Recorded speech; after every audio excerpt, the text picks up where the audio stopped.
Hi, I'm Patrick Chua and today we'll be looking at Wil Dasovich's vlogs from a post-structuralist perspective. Pero, ano nga ba yung post-structuralism? Post-structuralism is a mode of discourse that focuses on the deconstruction of structures. Sumikat siya dahil sa mga works ni Roland Barthes, Jacques Derrida, Michel Foucault, at iba pa, sometime during the 1970s to the early 1990s. Sa post-structuralism, kapag may binabasa ka na text, babasahan mo lang siya as purely the text itself. Hiwalay siya from all possible external influences, mga pre-existing social structures, yung author, or kung ano yung meaning niya in popular culture. This is because in post-structuralism, naniniwala tayo na meanings only exist relative to each other. Hindi static at meaning at palagi siyang nagbabago at nagtatransform. Ayon nga kay Zuza Barros, the text, its meaning, is no longer thinkable as an originary or unified mode of presence. Everything begins with and is already a reproduction. Meaning is always already reconstituted by deferral and delay.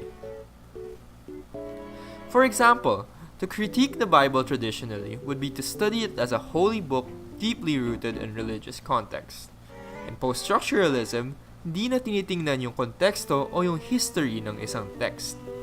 So if we study the Bible from a post-structuralist perspective, babasahin lang natin siya as a chunk of text detached from all structures and preconceived notions.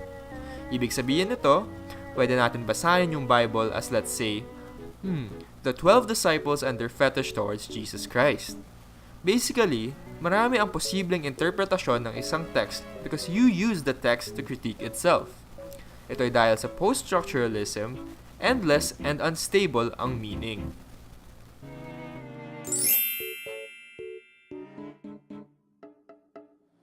So paano natin magagamit ang post-structuralism sa pag-aaral ng mga vlogs ni Wil Dasovich? Simple lang yan! For today, we'll be looking at this video na nagiging viral. Para sa mga hindi nakakaalam, si Wil Dasovich ay isang Filipino-American travel vlogger. Kapag hindi nyo pa nakikita yung video, click here to watch the video. Done? Okay? Now let's begin. Pero disclaimer lang muna.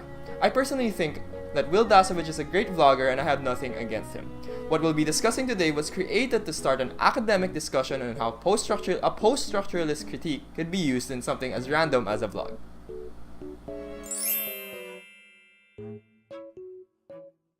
And of the more than 400 videos I've posted online in the last 2 years, this may be the most important one of them all.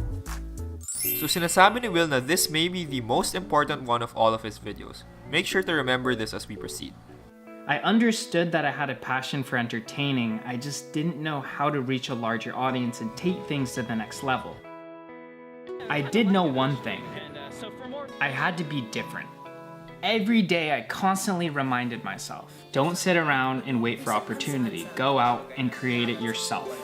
But since then, it has evolved to not only experiencing as much as possible, but to be able to share these experiences with as many people as I could. So here we find out that Wil's dream is to become an entertainer. He wants to do this by being someone that's different and someone that creates opportunities for himself. He also expands by saying that his dream is not only to entertain, but to be able to share all of his experiences with as much people as he can. This point is important as we move on to the next clip. Ask yourself, are you satisfied with the way you've lived your life, and have you maximized your experiences? My answer to that question is yes, and that's why I'm content with my condition and the hardships I face. And the other day I was diagnosed with cancer. Having an audience that will listen to me, be open to my ideas, and just hear me out is something I'm deeply grateful for and will never take for granted.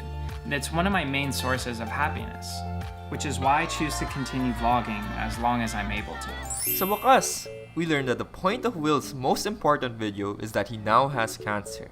Pero tingnan natin ang cancer hindi bilang isang sakit, kundi isang experience. Sabi nga ni Wil kanina, he wants to experience as much as possible and share those experiences.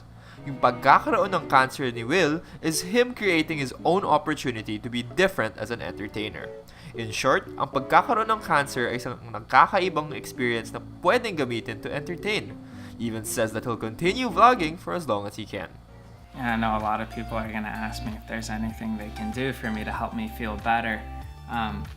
Well, the simplest thing you can do is, I guess, like this video, leave a comment, and share it. There's one thing I want you to take away from this video. It's to experience as much as possible in the amount of time that you have. The fact that all Will asks for is that the viewer like, share, and comment on the video shows how this really is just entertainment. If anything, having cancer comes as a great relief to Will as he has finally achieved the pinnacle of being different as an entertainer because of his cancer. Sinasabi pa nga ni Will sa mga viewers niya to experience as much as they can, further reinforcing the fact that cancer is just another experience to have in life as opposed to a really horrible illness. So, ano opinion nyo sa Poststructuralism? Ako si Patrick Chua and I'll see you next time.